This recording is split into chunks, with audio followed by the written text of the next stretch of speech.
Welcome to the show. I am your host, Todd Dallas Lamb, and you're listening to On the Clock. On the Clock is a venture with the Strategos Podcast Network, where we feature an array of guests to dive into all things education. We hope you enjoy. Welcome back to On the Clock. I am your host, Todd Dallas Lamb. My guest today is Grayson Moss from the organization Art of Problem Solving. Today we're going to talk about everybody's favorite subject, mathematics. Grayson, thank you for being on the show. Thanks for having me. So the way I understand it is Art of Problem Solving is sort of like my son's club soccer team. He doesn't want to be good at soccer. He wants to be great.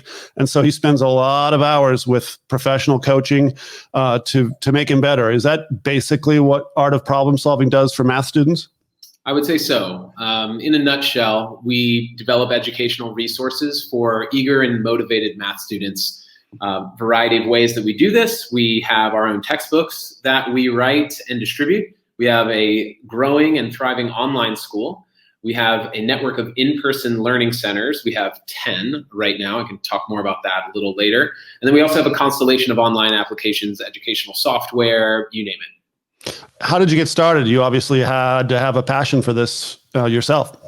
Absolutely. In fact, I came on board with the company almost 6 years ago, fresh out of grad school. I was completing my doctoral work in sociocultural anthropology, of all things, not quite mathematics. But one of the things I was doing, without taking too much of a deep dive into my PhD work, is I was working in schools. I was working in our public school systems, trying to understand the culture of American education, kind of what works, what doesn't, but even more to the point, who it works for and who it doesn't work for. And I took a particular interest into STEM, math and science. I think, these are what I would consider kind of the most high stakes subjects in our taught in our classrooms today, meaning the better you do in these subjects, the greater the probability is going to be that you're going to get into a top tier university and then compete and win some of these internationally competitive careers that we're all searching for. And, math is really integral to that. Math is so important because it's not just a box that you need to tick. Quite frankly, math is important because it helps us become better thinkers, better problem solvers, creative reasoners, critical thinkers, right? And so I believe that, like other languages, math is a language that models the world around us. And the earlier that we can expose students to this language and help them become fluent in it, the better off they're going to be, not just in that subject, but as thinkers, period. And so because I care deeply about education and educational outcomes, I think that's one of the most important things we could focus our energy on. This really seemed like the company to me that was, breaking the best ground in this arena. I was looking at your website, and we will link to that on the notes section of all of our podcast links. It noted that you have, for the last 5 years, every single member of the International Math Olympics team for America have been alumni of yours. Is that part of the origin? Yes, it is. So we actually got our start in the early 90s. So our founder, Richard Russick, current CEO of the company, co-wrote a 2-volume series aptly named The Art of Problem Solving. This was really an effort to fill a gap in the literature that was there at the time, which is a go-to source to help students like Richard at the time and plenty of other eager math students out there that wanted to think about, discuss, do math at a level far beyond what you would find typically in our schools. And if you're one of these students and you have aspirations of competing and succeeding in everything from, math counts, which is essentially middle school level math competition at the highest level in this country, all the way up to the International Math Olympiad, where you would be one of only 6 students to represent the United States and competing against well over 100 other countries. If you want to do well in these types of competitions, you need to be able to think outside the box. You need to take kind of a non-standard approach to mathematics and mathematical problem solving. And that's where we come in. So that's what those two books sought to do. They still have quite good readership, and we sell a bunch of those books every year. But we've expanded considerably, and we still work with those very, very top students. And going back to what you mentioned earlier about the IMO team, there had been a 20-year drought for the United States winning that competition. Last time we had won it was 94, 95, and then we won it again in 16, 17, and 18, 19. So actually, you know what? I'm sorry about that. I think I might have that wrong. I think it was 15, 16, skipped 17, 18, 19. There you go. And yeah. I think a lot of Americans think that we're horrible at math. And I think they'd be surprised to know that our Olympic math team has had some success in the last few years. What do you attribute that to? What attributed to the drought, and what do you think attributed to the success? Yeah, there's a couple ways to look at this. So you can evaluate a country's kind of math education on the broadest level. And one of the key kind of tests or metrics that people use are the PISA rankings, right? And the latest data set that we have for that came out in 2018. United States falls 25th on that scale, right? So you've got some countries like Norway and Switzerland that are ahead of us, and then we're just ahead of places like France and stuff like this. That actually has been kind of an upward trajectory for us. We weren't in the 20s several years ago. We are now. So I think that that's somewhat encouraging. But interestingly, if you take a look at, our top students, the very, very best and brightest in high school competing against other countries' best and brightest, as exhibited by the IMO results, we're near the very top. In fact, you could argue that we're number one. You might make a case for China as well, but it's 1A, 1B, one way or another, right? And I think this goes back to what we were saying earlier, right? If you've got a student, if you've got a child in the home that exhibits, athletic prowess, it's really no great shakes for us as parents to go out and find the best resources, the best training, the best gear, everything in order to maximize that student's athletic potential. Interestingly, we don't think that way in the United States, at least not on a broad scale. It's the way that we think, I would say, for the most part, is okay. We put our son and or our daughter into a decent public school system. They seem to be getting A's and B's in math. End of the story. They're doing well. When it really should just be the beginning of the story. If you have a child in the home that has a proclivity for mathematics and quantitative reasoning and thinking, we should take the same type of approach that we do with sports and apply that to math and STEM fields and maximize their potential. Give those students the best resources, the best training, the best tools, the best programs, the best communities that they can immerse themselves in, challenge themselves, and reach new heights. I would argue that it's more important to do this in math and science relative to athletics, if not for any other reason, then quite frankly, all that training in the athletic realm is probably going to lead to them having a good number of years enjoying themselves, but probably not going to become professional athletes. Whereas if you maximize your potential as a math and science student, it opens up a world of possibilities for you in your career. I think there's two kinds of thoughts on, there's two kinds of people in this country, right? Those who love Neil Diamond and those who hate Neil Diamond. There's really no middle ground. I think the same is true with math. I think that it's a happy coincidence that I have this experience myself. My son missed one on the SAT in math, right? He got none of that from me. I probably would have been much better off giving him some extra help in this area to see where he could go with it. He's a honors chemistry student now in college, but you're so right. Like in sports, I was told years ago that if you want to go to college for soccer, you cannot rely on a high school team. You have to get them into a club program.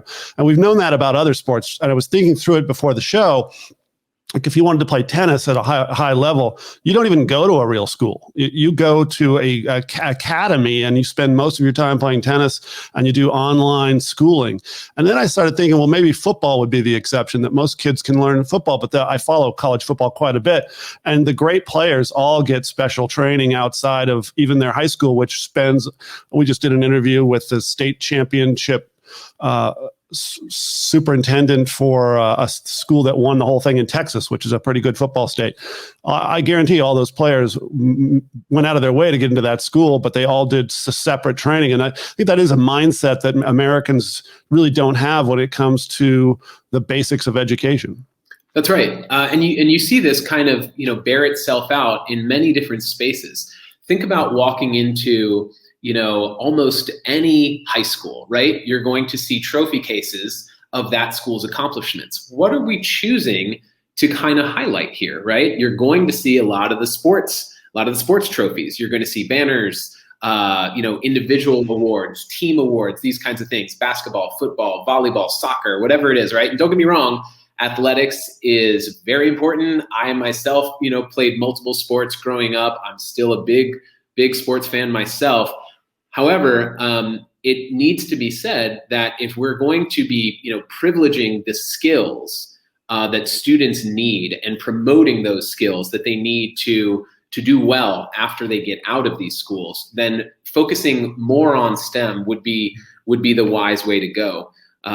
So that's one arena, and I think if you look at some of these other countries, they do a better job of kind of focusing on that. And I think especially finding and then delivering opportunities for their children in this regard. So, in a lot of places, I've actually traveled to Asia quite a bit, and a lot of places that I've seen over there, it's not uncommon for students to, go through their typical, workload, let's say in school. And then after that, participate in some kind of extracurricular academic enrichment opportunity, probably focused around math and science, or maybe both. And so we have some learning centers here, and it always it strikes me in the communities that we enter, there are plenty of people that understand kind of intrinsically the value of school beyond school, right? It's everything that we're talking about right now, but there are a whole bunch of people that they haven't been sold on that notion yet. Again, this is the type of parent that says, well, my son and daughter go to this, wonderful school over here, and they're getting good grades. And that's good. It's just it's the jumping off point, right? So in schools, there's this ceiling that we've kind of artificially set for a lot of students. And it's called, the letter scale, right? Getting A's. So a lot of these students that are high ability students, they might hit that ceiling. And then, teachers and parents might pat themselves on the back to say, like, this is great. Like, they're doing well. The problem is that student has so much more unlocked potential, and they could be challenged in ways that are really going to help them realize that. So maybe that ceiling shouldn't be here. Maybe that ceiling should be here. And that's where we really specialize. We specialize in taking students that have at least proficiency level understanding of grade level mathematics, probably a little bit beyond that. And then we challenge them in ways that they aren't typically challenged in the typical school system to help them reach their potential. And so our learning centers are a good kind of a barometer of this. In fact, when we open them, sometimes, parents will say that. They're like, oh no, we don't need tutoring help, because people think about school beyond school as a place where students go to kind of get up to grade level. We don't typically think of these spaces as venues where you're already doing really well in school. Now let's maximize that. I did some work for Jim Simons about 12 years ago, who is the billionaire hedge fund manager out of New York, a global banking company. He brought his own mathematical skill to the hedge fund world, and the results sort of speak for themselves. And he had an interesting point to me in as we were talking, that in his experience of growing up in the 50s and the early 60s, we had a really bad thing called a glass ceiling in American education, where women, my mother was one of them, really the only job an educated woman could get was that of a teacher. And so you had an extra pool of really gifted math teachers in America teaching math and getting kids excited about it. As women have gladly enjoyed the freedom of breaking through that glass ceiling, we have a couple of other hurdles, don't we, in American education? And that is, how do you get a really gifted, thoughtful math teacher into a classroom for $50,000-$60,000 a year when they can make 2-3 times that working for Google or Amazon or somewhere else? So that really is part of the challenge, isn't it? Is finding those teachers. And if you're a parent, it seems to me you'd be looking for any way you can to get in front of somebody that can be as motivational to a gifted math student as a loud, dynamic football coach is to a gifted football player. Yeah, there's no doubt, and that's a very, very good point to make. I mean, I've known and believed for some time that that's one of the issues that I think we could really focus a little bit more on, broadly speaking, in this country, is how are we going to support and empower teachers in ways that we traditionally or historically haven't. I think that there is a kind of a mismatch there in terms of incentivization lineup, right? If you're a bright, smart, motivated person and you spent a lot of money investing in yourself to get education from a top tier university, then you're at least financially incentivized. And there are other ways that you are incentivized kind of socially with regard to prestige and things like this, to go into medicine, to go into law, to go into business, these kinds of things.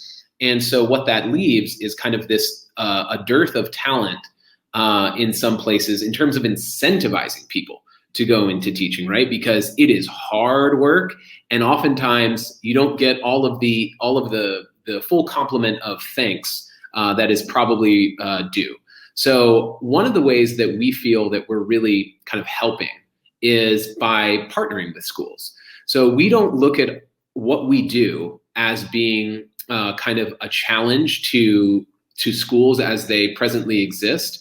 We know that there are millions of students that go through our public education system, and that's not going anywhere. So rather than trying to, let's say, fight a system and go against stream, let's swim in the same stream and help as much as we can.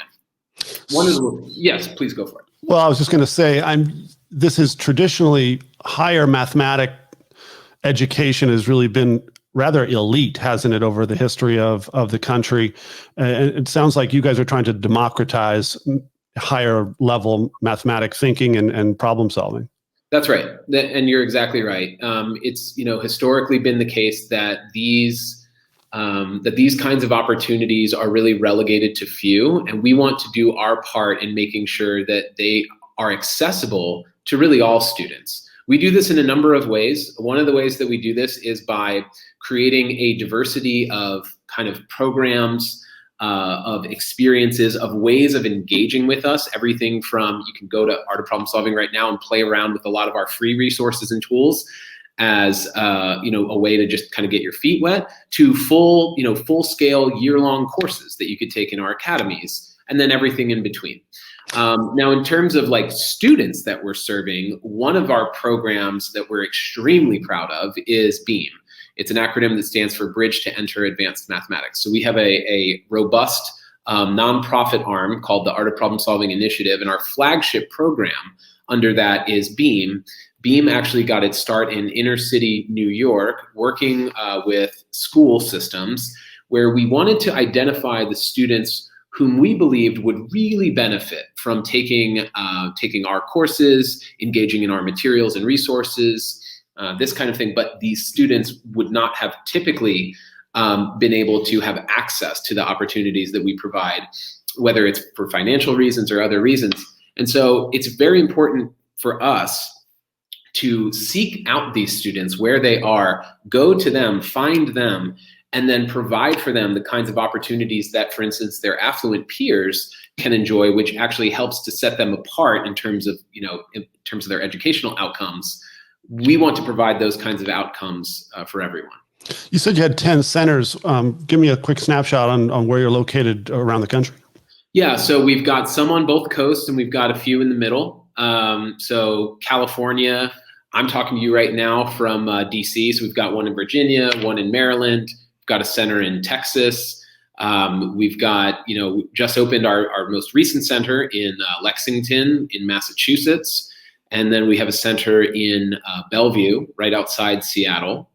And we actually, we have a couple more, but one of the things that we were able to do this past year when the pandemic descended upon all of us is because all those students that were taking classes in our physical learning centers, we needed something to do, and we needed something to do with them real quick because we had to pivot and provide that same high quality experience that they had been receiving week in, week out in the physical learning centers.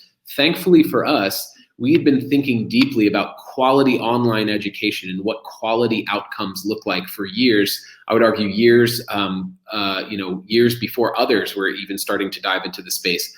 That really benefited us in ways that we couldn't even fully imagine. We were able to quickly transition that experience for thousands of students across the country into a virtual experience. And we were able to transition just within, let's say a month or two tops. And that program, that implementation, which we now call the virtual campus, you can find it at AOPS Academy, was successful enough that we're sticking with it. And so now, in addition to our growing network of in-person learning centers, we will keep the virtual campus there as well, which also serves as a great option for students who aren't in the geographic regions where we currently have physical learning centers. And that might be your offering for school districts that might want to engage with the platform? We do something slightly differently there. So what we do is, I would say first and foremost is Beast Academy. Beast Academy is, I would say, represents maybe of all the schools that we work with, 70% of them are Beast Academy schools, if not maybe slightly more. Beast Academy is our elementary math curriculum. It is fundamentally different from any math curriculum you've seen at the elementary level before. For one, it started as a book series, and that book series is structured after a graphic novel. So what is more important than bringing students to the table? If you want them to become math people, you want them to engage, you want them to have great outcomes, you want them thinking deeply about these mathematical concepts. Well, step one of getting there is getting students to buy in, getting them excited about it, piquing their interests. The graphic novel format has been kind of instrumental in that. But that alone is not enough. You have to keep students there. You have to keep them engaged. And the way that we do that is with the math itself. So rather than the standard and typical approach to elementary mathematics, it's one that I remember growing up. It's one that almost everyone I talk to remembers growing up, which is it's very standard. It's very rote. It is heavy on memorization, process, and procedure. Give you an example. Everyone remembers memorizing their times tables and then seeing worksheets with 20 problems on them that are structurally identical, but maybe the numbers are switched around a little bit. I was always very good at those tests. I would get 100s on them, but I was relying on my memorization in order to get through them. And what I've come to realize is that I wasn't doing math at all. I was just memorizing a bunch of stuff and then regurgitating it on a paper. And then from an outcomes perspective, it looked like I was doing really well, right? I was getting every problem right. But when we teach students in that way, we're not really teaching them to think. We're just teaching them steps they need to follow, and then they follow them like good robots.